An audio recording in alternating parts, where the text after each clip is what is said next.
Sorry about that. Ran out of space on the device. Wall Street and the Bolshevik Revolution, the remarkable true story of the American capitalists who financed the Russian communists. Anthony C. Sutton, Part 5.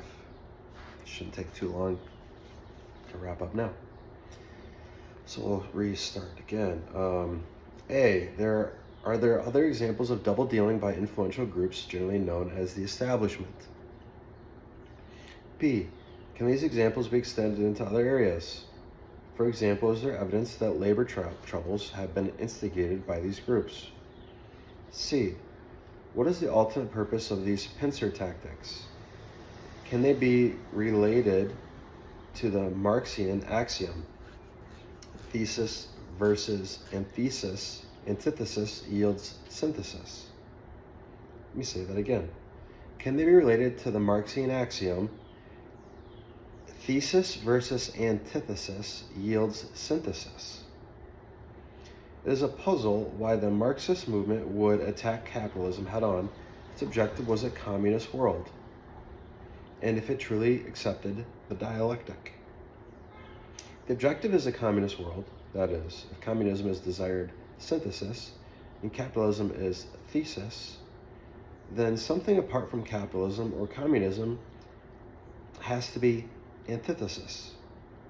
Could therefore capitalism be the thesis and communism the antithesis or antithesis, with the objective of the revolutionary groups and their backers being a synthesizing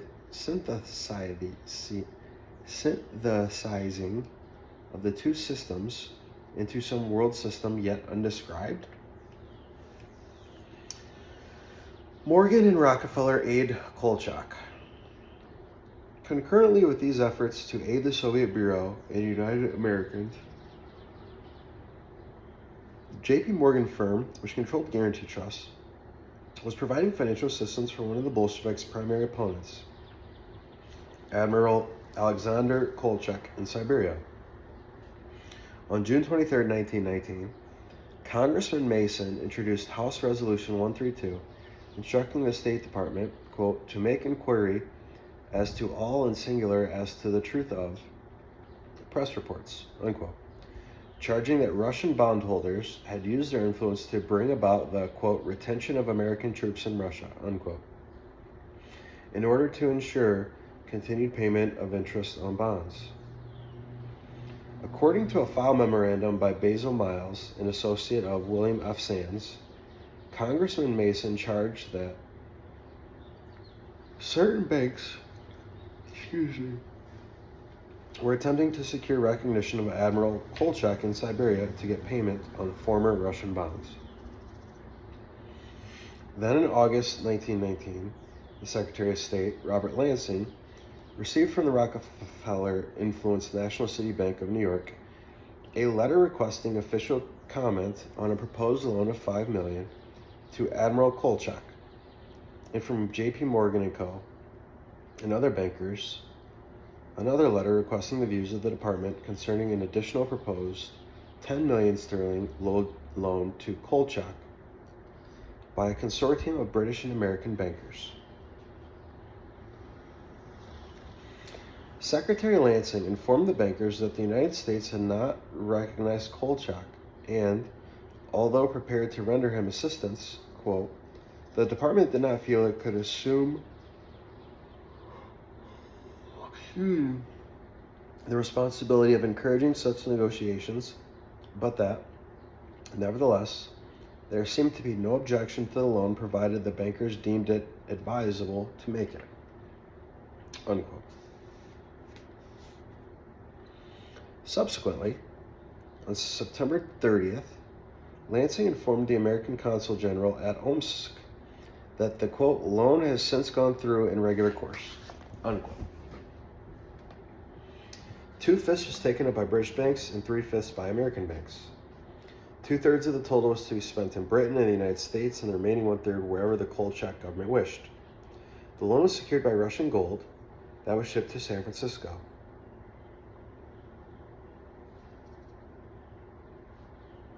The timing of the previously described Soviet exports of gold suggests that cooperation with the Soviets on gold sales was determined on the heels of the Kolchak Gold Loan Agreement.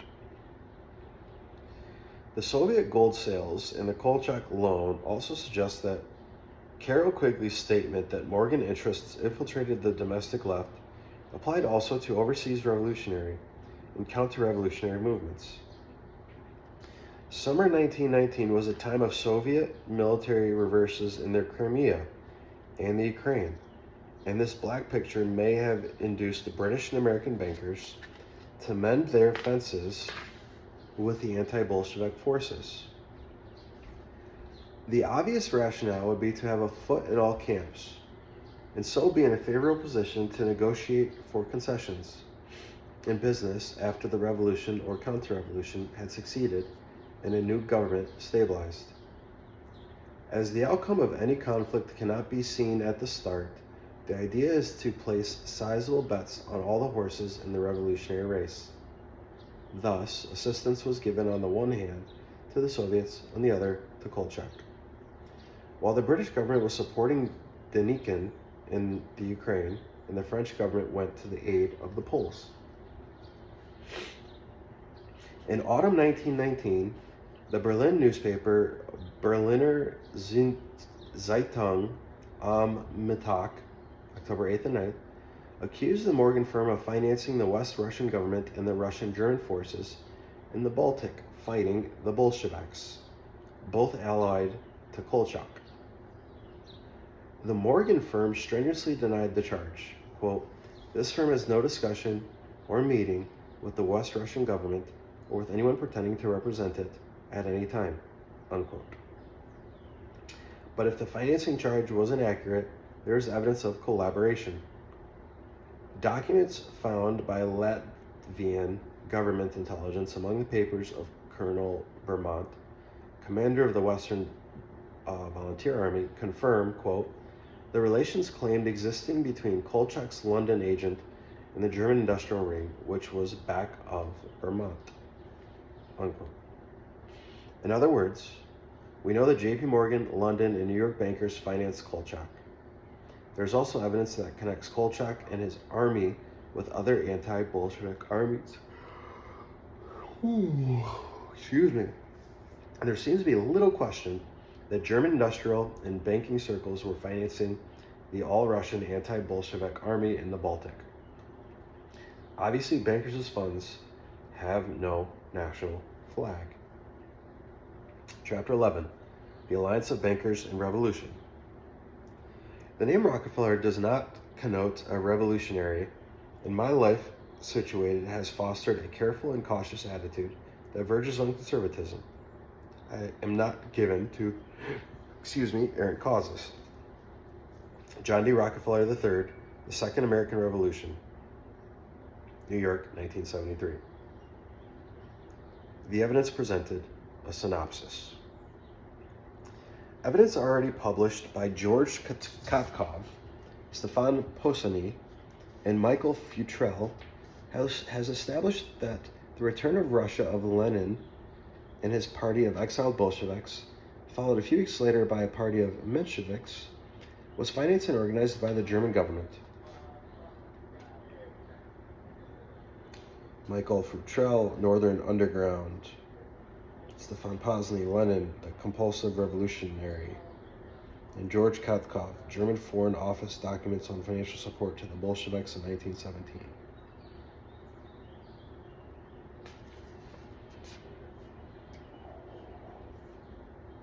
The necessary funds were transferred in part through the Nya Banken in Stockholm, owned by Olaf Aschberg, and the dual German objectives were A, removal of Russia from the war, and B, control of the post-war Russian market.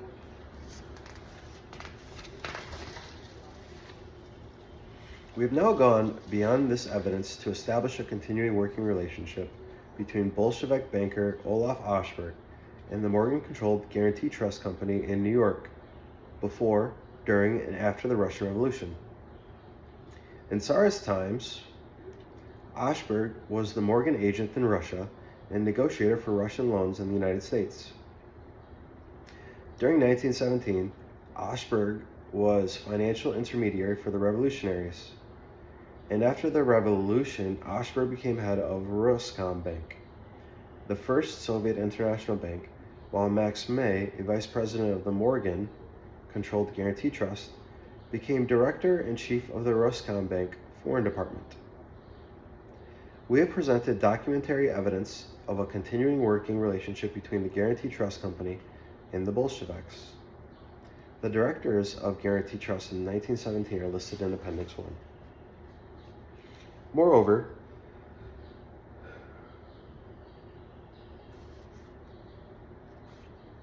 there is evidence of transfers of funds from Wall Street bankers to international revolutionary activities. For example, there is this statement, substantiated by a cablegram by William Boyce Thompson, director of the Federal Reserve Bank of New York, a large stockholder in the Rockefeller-controlled Chase Bank, and a financial associate of the Guggenheims and the Morgans, that he, Thompson, contributed $1 million to the Bolshevik Revolution for propaganda purposes. Another example is John Reed, the American member of the Third International Executive Committee, who was financed and supported by Eugene Boissevin, a private New York banker, and who was employed by Harry Payne, Whitney's Metropolitan magazine. Whitney was at that time a director of Guarantee Trust. We also established that Ludwig Martens, the first Soviet, quote, ambassador, unquote, to the United States, was, according to British intelligence chief Sir Basil Thomson, backed by funds from Guarantee Trust.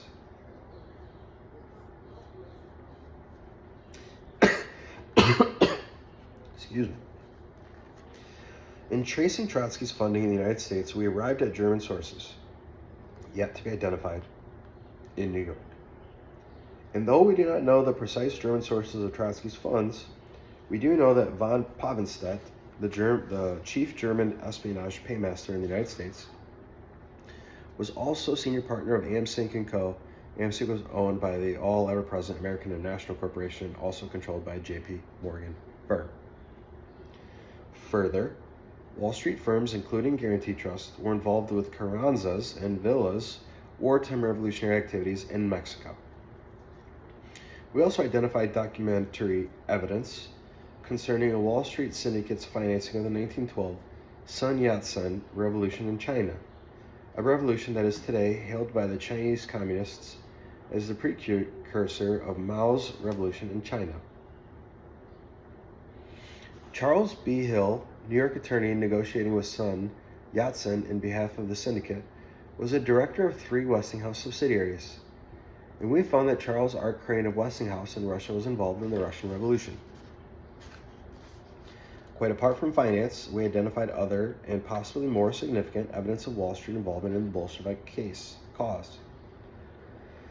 The American Red Cross mission to Russia was a private venture of William B. Thompson, who publicly proffered partisan support to the Bolsheviks. British War Cabinet papers, now available, record that British policy was diverted towards the Lenin-Trotsky regime by the personal intervention of Thompson with Lloyd George in December 1917. We have reproduced statements by Director Thompson and Deputy Chairman William Lawrence Saunders, both of the Federal Reserve Bank of New York, strongly favoring the Bolshevists. John Reed not only was financed from Wall Street, but had consistent support for his activities, even to the extent of intervention with the State Department from William Franklin Sands, Executive Secretary of American International Corporation. In the sedition case of Robert Minor, there are strong indications and some circumstantial evidence that Colonel Edward House intervened to have Minor released. The significance of the Minor case is that William B. Thompson's program for Bolshevik revolution in Germany was the very program Minor was implementing when arrested in Germany. Some international agents, for example Alexander Gumberg, worked for Wall Street and the Bolsheviks. In 1917, Gumberg was a representative of a U.S. firm in Petrograd, worked for Thompson's American Red Cross mission, became chief Bolshevik agent in Scandinavia until he was deported from Norway, then became confidential assistant to Reeve Schley of Chase Bank in New York, and later to Floyd Udlum of Atlas Corporation. This activity in behalf of the Bolsheviks originated in large part from a single address, 120 Broadway, New York City. The evidence for this observation is outlined, but not conclusive reason is given for the unusual concentration of activity at a single address, except to state that it appears to be foreign counterpart of Carroll Quigley's claim that J.P. Morgan infiltrated the domestic left. Morgan also infiltrated the international left. The Federal Reserve Bank of New York was at 120 Broadway. The vehicle for this pro-Bolshevik activity was American International Corporation at 120 Broadway. AIC views on the Bolshevik regime were requested by Secretary of State Robert Lansing only a few weeks after the revolution began, and Sands, executive secretary of AIC, had barely restrained his enthusiasm for the Bolshevik cause. Ludwig Martens, the Soviet's first ambassador, had been vice president of Weinberg and Posner, which is also located at 120 Broadway. Guarantee Trust Company was next door at 140 Broadway, but Guarantee Securities Company was at 120 Broadway.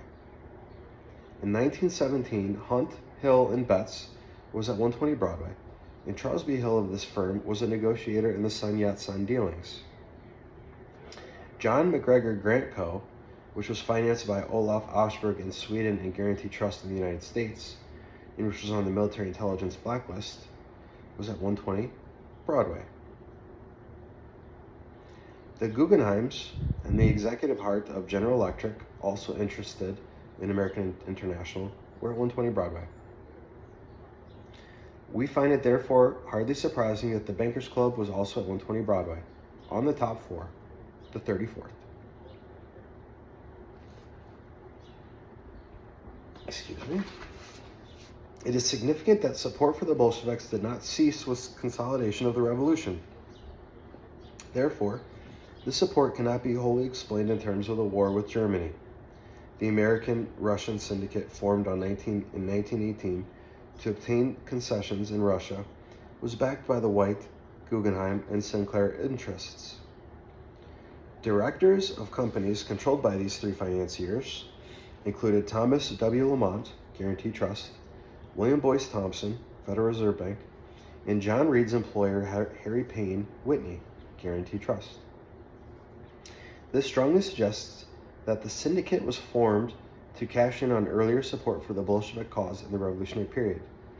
And then we found that Guarantee Trust financially backed the Soviet Bureau in New York in 1919.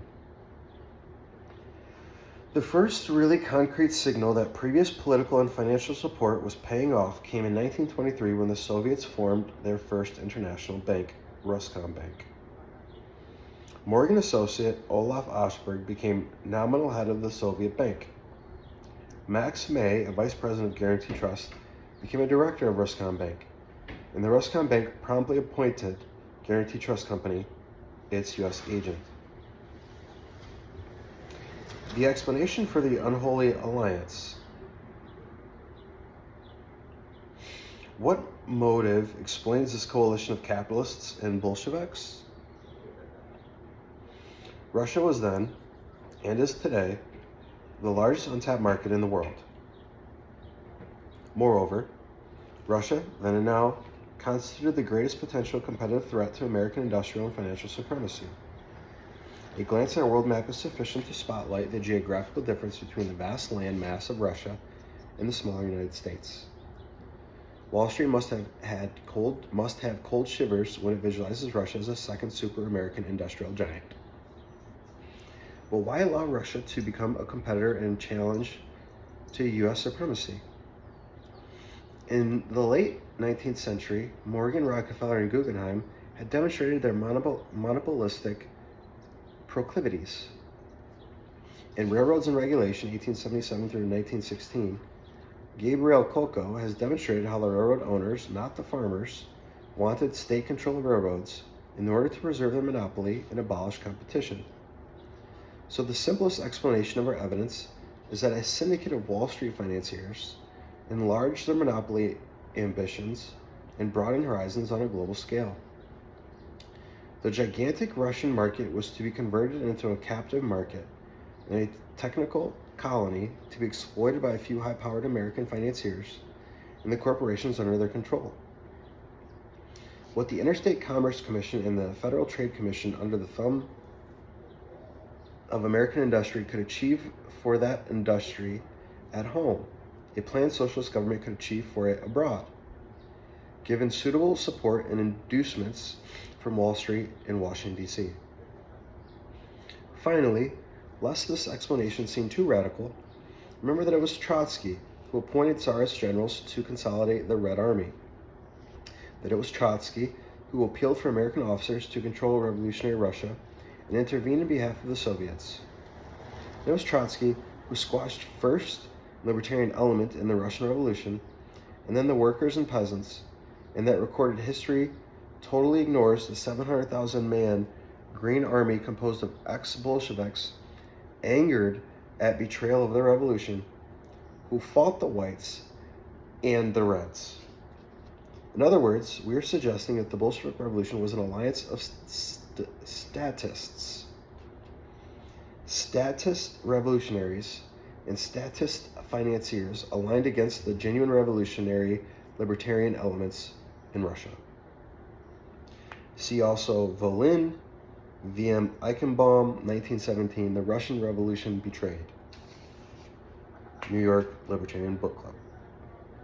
The question now in the reader's minds must be, were these bankers also secret Bolsheviks? No, of course not. The financiers were without ideology.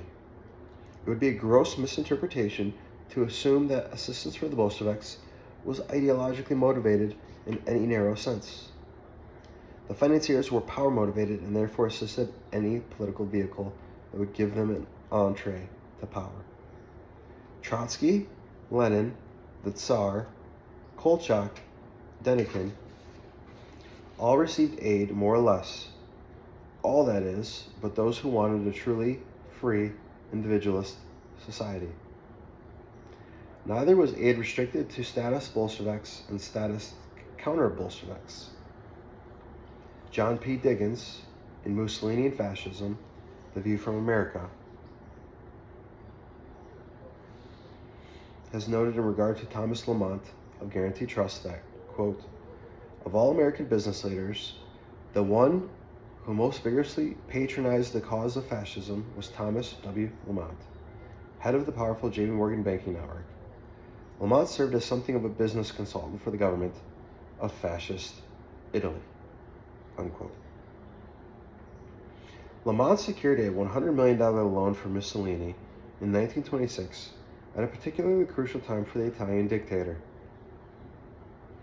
We might remember, too, that the director of Guarantee Trust was the father of Corliss Lamont, a domestic communist. This even-handed approach to the twin totalitarian systems, communism and fascism, was not confined to the Lamont family.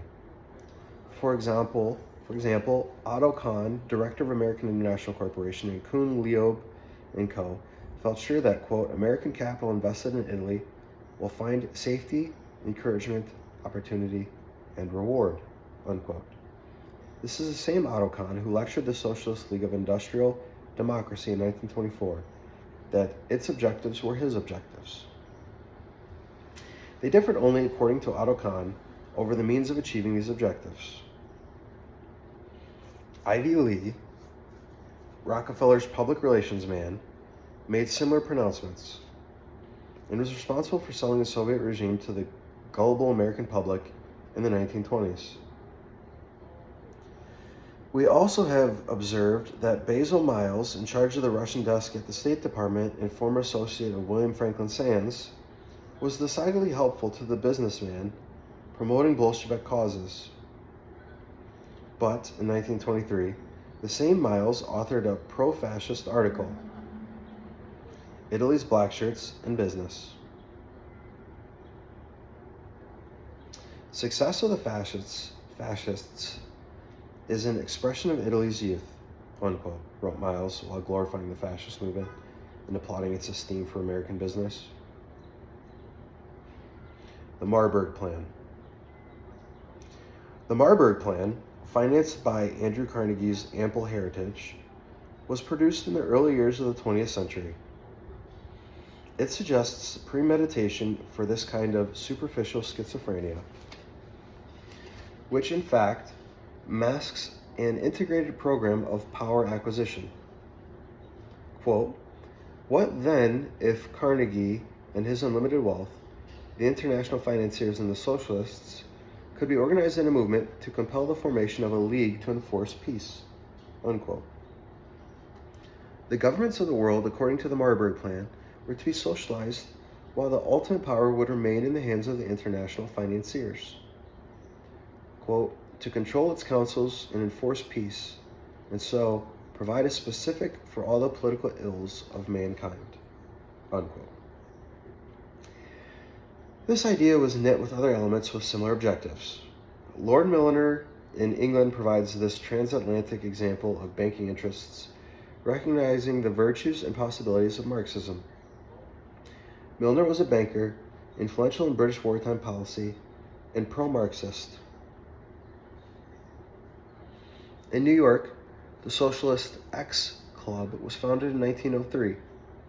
It counted among its members not only the communist Lincoln Steffens, the socialist William English Walling, and the communist banker Morris Hillquit, but also John Dewey, James T. Shotwell, Charles Edward Russell, and Rufus Weeks, vice president of New York Life Insurance Company.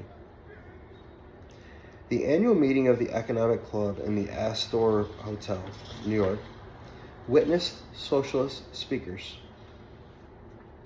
In 1908, when A. Barton Hepburn, president of Chase National Bank, was president of the Economic Club, the main speaker was the aforementioned Morris Hillquit, who, quote, had abundant opportunity to preach socialism to a gathering which represented wealth and financial interests, unquote. From these unlikely seeds grew the modern internationalist movement, which included not only the financiers Carnegie, Paul Warburg, Otto Kahn, Bernard Baruch, and Herbert Hoover, but also the Carnegie Foundation and its progeny, International Conciliation. The trustees of Carnegie were, as we have seen, prominent on the board of American International Corporation. In 1910, Carnegie donated $10 million to found the Carnegie Endowment for International Peace. And among those on the board of trustees were Elihu Root mission to Russia in 1917, Cleveland H. Dodge, a financial backer of President Wilson, George W. Perkins, Morgan partner, G. J. Bulk, AIC and ArmSync, R. F. Herrick, AIC, H. W. Pritchett, AIC, and other Wall Street luminaries. Woodrow Wilson came under the powerful influence of, and indeed was financially indebted to, this group of internationalists. As Jennings C. Wise has written, quote, historians must never forget that Woodrow Wilson made it possible for Leon Trotsky to enter Russia with an American passport, unquote. But Leon Trotsky also declared himself an internationalist. We've remarked with some interest his high-level internationalist connections, or at least friends in Canada. Trotsky then was not pro-Russian or pro-Allied or pro-German, as many have tried to make him out to be. Trotsky was for world revolution, for world dictatorship. He was, in one word, an internationalist. Leon Trotsky, The Bolsheviki and World Peace, New York, Boney and Liberate, 1918. Bolshevists and bankers have then this significant common ground: internationalism. Revolution and international finance are not at all inconsistent if the result of revolution is to establish more centralized authority. International finance prefers to deal with central governments. The last thing the banking community wants is laissez-faire economy and decentralized power, because these would disperse power. This, therefore, is an explanation that fits the evidence. This handful of bankers and promoters was not Bolshevik or communist or socialist or Democrat or even American. Above all else, these men wanted markets, preferably captive international markets, and a monopoly of the captive world market as the ultimate goal. They wanted markets that could be exploited monopolistically, without fear of competition from Russians, Germans, or anyone else, including American businessmen outside the charmed circle. This closed group was apolitical and amoral. In 1917, it had single-minded objective, a captive market in Russia, all presented under and intellectually protected by the shelter of a league to enforce the peace. Wall Street did indeed achieve its goal. American firms controlled by the syndicate were later to go on and build the Soviet Union, and today are well on their way to bring the Soviet military-industrial complex into the age of the computer. Today, the objective is still alive and well. John D. Rockefeller expounds it in his book, The Second American Revolution, which sports a 5-pointed star on the title page. In May 1973, Chase Manhattan Bank chairman David Rockefeller opened its Moscow office at 1 Karl Marx Square, Moscow. The New York office is at 1 Chase Manhattan Plaza. The book contains a naked plea for humanism, that is, a plea that our first priority is to work for others. In other words, a plea for collectivism. Humanism is collectivism. It is noble that the Rockefellers, who have promoted this humanistic idea for a century, have not turned their own property over to others. Presumably, it's implicit in their recommendation that we all work for the Rockefellers. Rockefeller's book promotes collectivism under the guises of, quote, cautious conservatism, unquote, and, quote, the public good, unquote. It is in effect a plea for the continuation of the earlier Morgan Rockefeller support of collectivist enterprises and mass aversion of individual rights. In brief, the public good has been, and is today, used as a device and an excuse for self-aggrandizement by an elitist circle that pleads for world peace and human decency.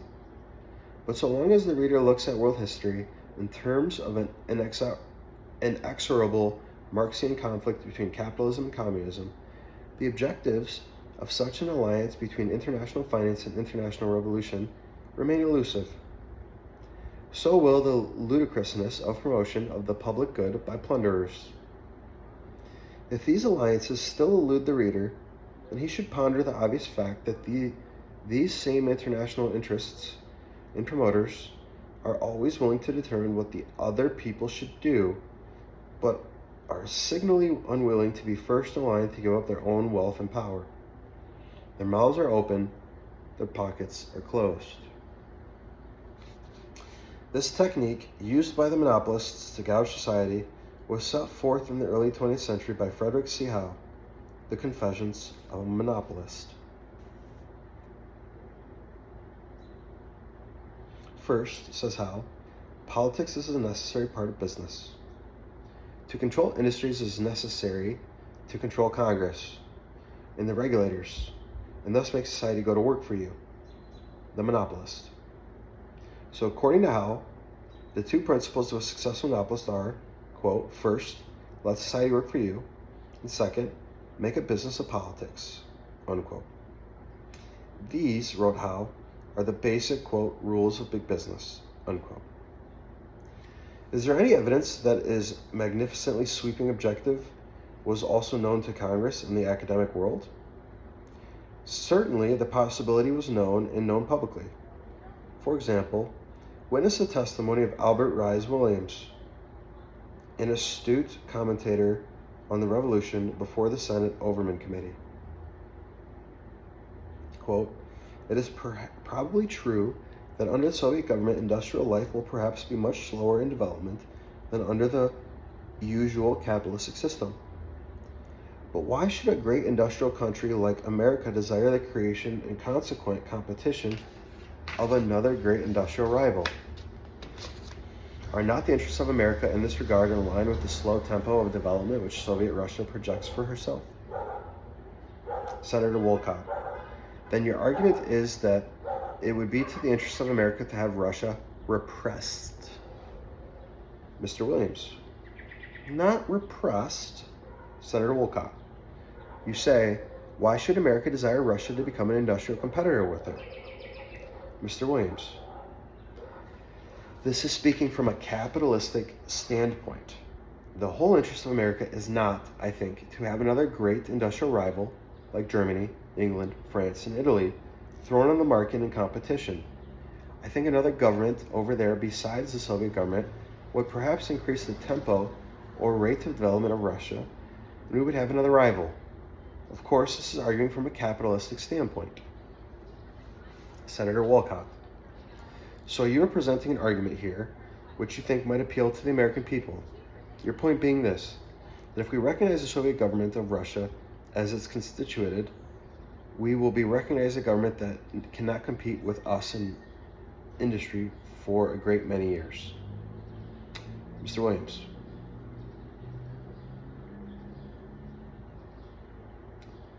I said constituted. It's probably constituted. So let me say that again.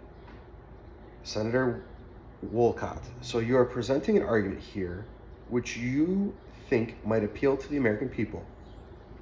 The point being this, that if we recognize the Soviet government of Russia as it is constituted, we will be recognizing a government that we cannot compete with, that cannot compete with us in industry for a great many years. Mr. Williams, that is a fact. Senator Wolcott, that is an argument that under the Soviet government, Russia is in no position, for a great many years at least, to approach America industrially? Mr. Williams, absolutely. U.S. Senate, Bolshevik propaganda, hearings before subcommittee on the Committee of the Judiciary, 65th Congress. And in that forthright statement by Albert Reyes Williams is the basic clue to the revisionist interpretation of Russian history over the past half century. Wall Street, or rather the Morgan Rockefeller complex represented at 120 Broadway and 14 Wall Street, had something very close to Williams's argument in mind. Wall Street went to bat in Washington for the Bolsheviks. It succeeded. The Soviet totalitarian regime survived. In the 1930s, foreign firms, mostly of the Morgan Rockefeller Group, built the 5-year plans. They have continued to build Russia economically and militarily. See Anthony C. Sutton, Western Technology and Soviet Economic Development, 3 volumes. Stanford, California, Hoover Institute, 68, 71, 73. See also National Suicide, Military Aid to the Soviet Union, New York, Arlington House, 1973.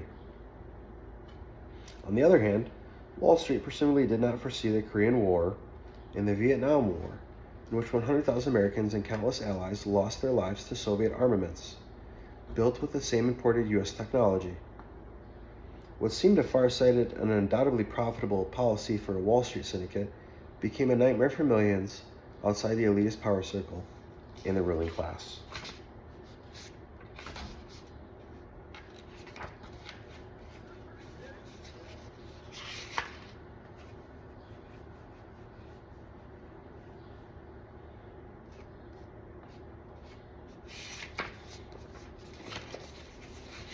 Okay, that is the end of that.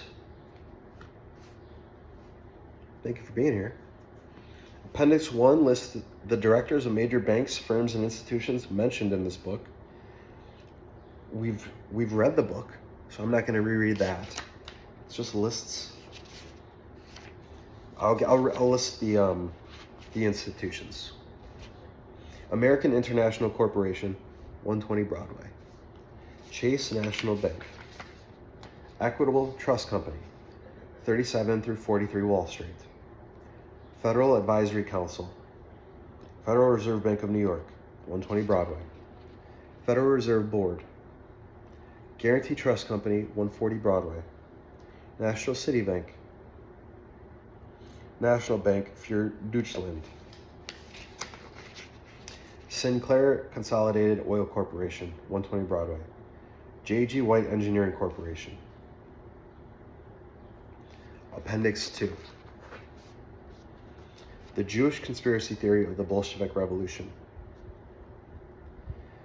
There is an extensive literature in English, French, and German reflecting the argument that the Bolshevik Revolution was the result of a Jewish conspiracy. More specifically, a conspiracy by Jewish world bankers. Generally, world control is seen as the ultimate objective. The Bolshevik Revolution was but one phase of a wider program that supposedly reflects an age-old religious struggle between Christianity and the, quote, forces of darkness, unquote. The argument and its variants can be found in the most surprising places and from quite surprising persons. In February 1920, Winston Churchill wrote an article, rarely cited today, for the London Illustrated Sunday Herald, entitled, quote, Zionism versus Bolshevism, unquote. In this article, Churchill concluded that it was, quote, particularly important that the national Jews in every country who are loyal to the land of their adoption should come forward on every occasion and take a prominent part in every measure for combating the Bolshevik conspiracy, unquote.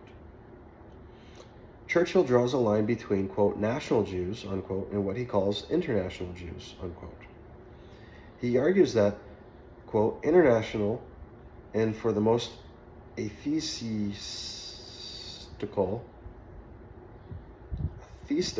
Jews, unquote, certainly had a, quote, very great, unquote, role in the creation of Bolshevism and bringing about the Russian Revolution. He asserts, contrary to fact, that with the exception of Lenin, quote, the majority, unquote, of the leading figures in the revolution were Jewish, and adds, contrary to fact, that in many cases Jewish interests and Jewish places of worship were accepted by the Bolsheviks from their policies of seizure. Churchill calls the international Jews a, quote, sinister confederacy, unquote, emergent from the persecuted populations of countries where Jews have been persecuted on account of their race. Winston Churchill traces this movement back to Spartacus Weishaupt, throws his literary net around Trotsky, Bela Kun, Rosa Luxemburg, and Emma Goldman, and charges, quote, this worldwide conspiracy for the overthrow of civilization and for the reconstitution of society on the basis of arrested development, of envious malevolence,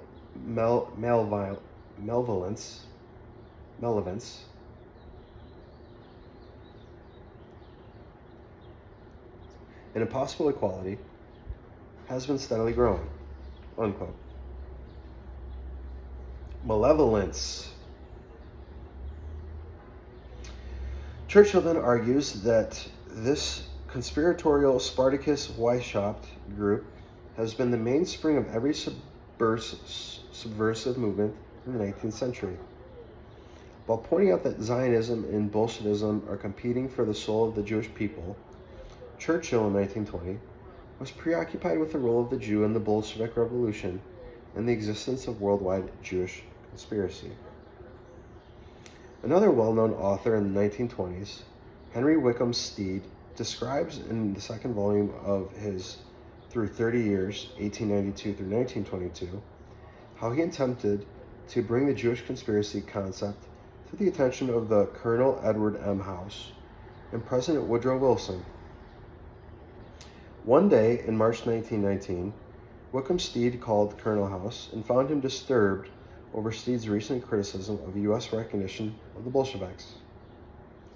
Steed pointed out to House that Wilson would be discredited among the many peoples and nations of Europe and, quote, insisted that, unknown to him, the prime movers were Jacob Schiff, Warburg, and other international financiers, who wished above all to bolster up the Jewish Bolshevists in order to secure a field for German and Jewish exploitation of Russia, unquote. According to Steed, Colonel House argued for the establishment of economic relations with the Soviet Union.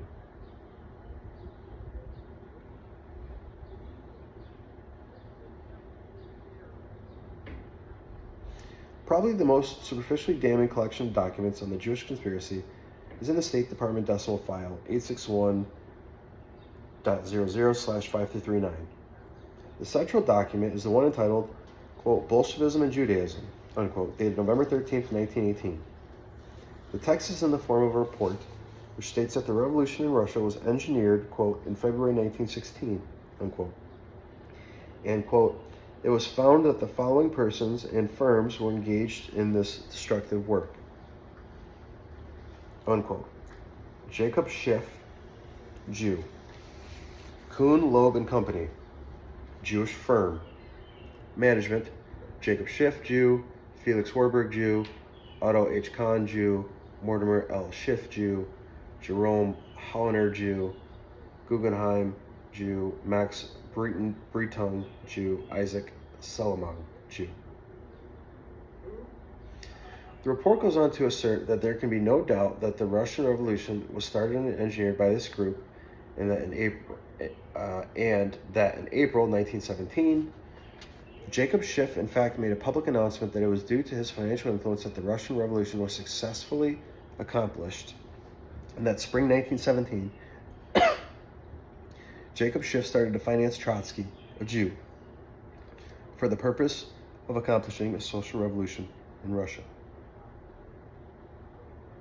Excuse me. The report contains other miscellaneous information about Max Warburg's financing of Trotsky, the role of the Rhenish Westphalian Syndicate, and Olaf Ashberg of the Nya Bank in Stockholm, together with Jawotovsky. The anonymous author, actually employed by the U.S. War Trade Board, states that the links between these organizations and their financing of the Bolshevik Revolution show how, quote, the link between Jewish multimillionaires and Jewish proletarians was forged, unquote. The report goes on to list a large number of Bolsheviks who were also Jews, and then describes the actions of Paul Warburg, Judas Magnus, Kuhn, Loeb and Company, and Speyer and Company. The report ends with a barb at, quote, international Jewry, unquote, and places the argument into the context of a Christian-Jewish conflict, backed up by quotations from the Protocols of Zion. Accompanying this report is a series of cables between the State Department in Washington and the American Embassy in London concerning the steps to be taken with these documents.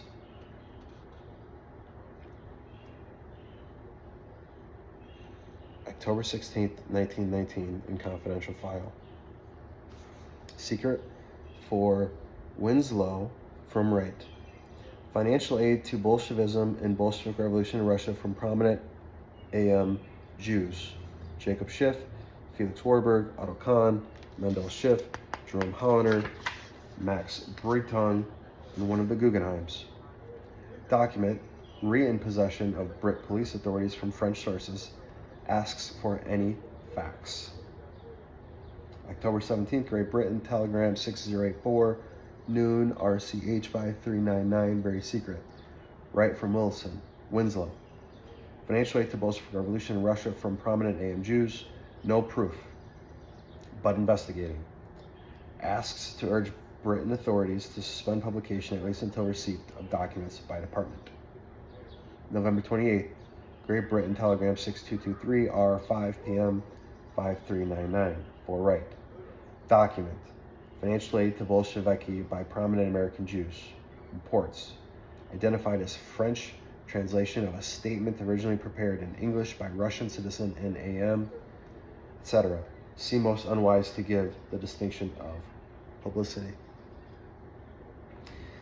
It was agreed to suppress this material, and the files conclude, quote, I think we have the whole thing in cold storage, unquote. Another document marked, quote, most secret, unquote, is included with this batch of material. The provenance of the document is unknown. It is perhaps FBI or military intelligence. It reviews the translation of the protocols of the meetings of the wise men of Zion and concludes, quote, in this connection, a letter was sent to Mr. W. enclosing a memorandum from us with regard to certain information from the American military attaché to the effect that the British authorities had letters intercepted from various groups of international Jews setting out a scheme for world dominion. Copies of this material will be very useful to us. This information, unquote, this information was apparently developed in a later British intelligence report, makes the flat accusation. Quote, summary. There's now definite evidence that Bolshevism is an international movement controlled by Jews. Communications are passing between the leaders in America, France, Russia, and England with a view to concerted action. Great Britain, Directorate of Intelligence, a monthly review of the progress of revolutionary movements abroad, number 9, July 16, 1913. However, none of the above statements can be supported with hard empirical evidence. The most significant information is contained in the paragraph to the effect that the British authorities possessed, quote, letters intercepted from various groups of international Jews, setting out a scheme for world dominion, unquote. If indeed such letters exist, then they would provide support or non-support for a presently unsubstantiated hypothesis, to wit, that the Bolshevik Revolution and other revolutions are the work of a worldwide Jewish conspiracy. Moreover, when statements and assertions are not supported by hard evidence, and where attempts to unearth hard evidence lead in a circle back to the starting point, particularly when everyone is quoting everyone else, there we must reject the story as spurious. There is no concrete evidence that Jews were involved in the Bolshevik Revolution because they were Jewish. They may indeed have been a higher proportion of Jews involved, but given Tsar's treatment of Jews, what else would we expect? There were probably many Englishmen of persons of English origin in the American Revolution fighting the Redcoats. So what? Does that make the American Revolution an English conspiracy? Winston Churchill's statement that the Jews had a, quote, very great role, unquote, in the Bolshevik Revolution is supported only by distorted evidence. The list of Jews involved in the Bolshevik Revolution must be weighted against lists of non-Jews involved in the revolution. When this scientific procedure is adopted, the proportion of foreign Jewish Bolsheviks involved falls to less than 20% of the total number of revolutionaries. And these Jews were mostly deported, murdered, or sent to Siberia in the following years. Modern Russia has in fact maintained Tsarist anti-Semitism. It is significant that documents in the State Department files confirm that the investment banker Jacob Schiff, often cited as a source of funds for the Bolshevik Revolution, was in fact against support of the Bolshevik regime. This position, as we shall see, was in direct contrast to the Morgan Rockefeller promotion of the Bolsheviks. The persistence with which the Jewish conspiracy myth has been pushed suggests that it may well be a deliberate device to divert attention from the real issues and the real causes.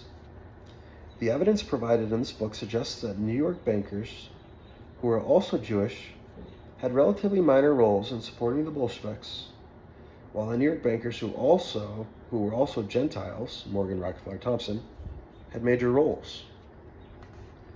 What better way to divert attention from the real operators than by the medieval boogeyman of anti-Semitism?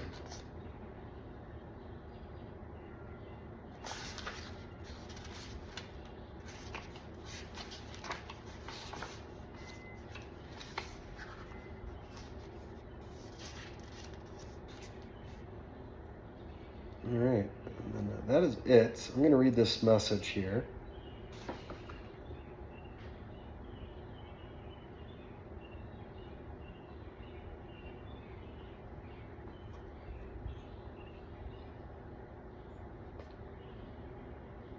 So this is a Clearview book. There's a message from Clearview. We are an independent publishing company with a focus on cutting-edge nonfiction books. Our innovative list covers current affairs and politics, health, the arts, history, science, and spirituality. But regardless of subject, our books have a common link. They all question conventional thinking, dogmas, and received wisdom. Despite being a small company, our list features some big names such as Booker Prize winner Ben Okri, literary giant Gore Vidal, world leader Mikhail Gorbachev, modern artist Joseph Beuys, and natural childbirth pioneer, Michelle Odent. So check out our full catalog online at clearviewbooks.com, office at clearviewbooks.com.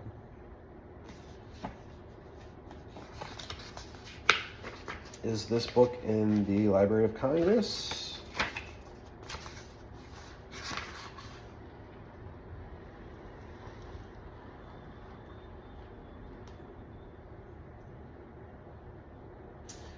First published in 1974 by Ellington House, New York. Copyright design patents 1988. Catalog record for this book is available from the British Library.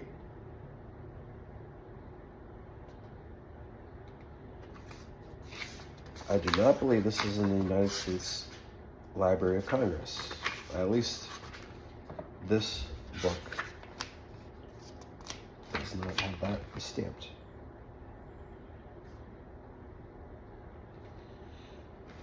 Interesting.